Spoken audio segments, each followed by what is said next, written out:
Elle passe la nuit avec un homme décédé qui disparaît dans la douche et elle retrouve un serpent sous son capot de la voiture et elle meurt quelques jours plus tard. Histoire mystique. Deuxième partie est fin.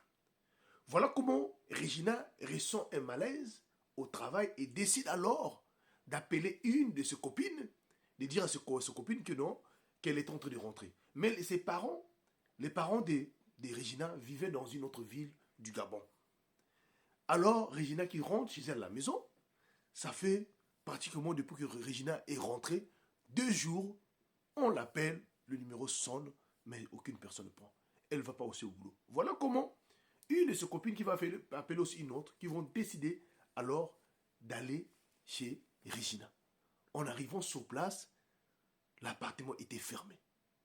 Elles ont appelé le voisin du quartier qui sont arrivés là. Ils ont défoncé la porte.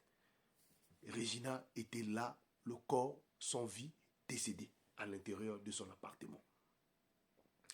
Et cela a fait le tour de la toile. Mais avant que Regina puisse mourir, ses copines connaissaient toute l'histoire. Mais cela ne veut pas s'arrêter par là. Voilà ces 2 copines-là, un jour, seulement dans la même semaine, après que Regina a été enterrée. Voilà un jour ces 2 copines, en train de partir dans une boîte, arrivées dans la boîte de nuit. Là, les 2 vont être surpris de voir Regina en train de rentrer dans la même boîte avec 2 gars, Regina au milieu avec 2 hommes. Voilà comment ces copines-là ont tourné, ont pris la fuite.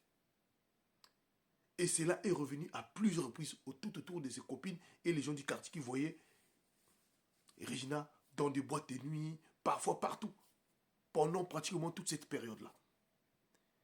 Alors, ses copines étaient obligées d'appeler les parents de Regina, de leur expliquer la situation de ce qui s'est passé. C'est les parents de Regina décident donc, alors par la suite, après l'autre là, d'aller chercher à savoir. C'est là où on va leur dire, non, votre fille, excusez-moi, a été sortie avec une personne décédée. Et voilà, votre fille, en ce moment, est en train de travailler avec cet homme-là. Et les copines de Regina, ceux qui sont restés, ont pris une résolution de ne plus aller dans les boîtes de nuit. Vraiment. Alors j'aimerais vous dire une chose. Quand vous ne connaissez pas la personne, vous venez de rencontrer une personne, ça fait même pas une semaine de cela. Vous voulez directement sauter avec cette personne-là ou l'inviter chez vous à la maison pour coucher avec cette personne-là, je ne vous conseillerais pas.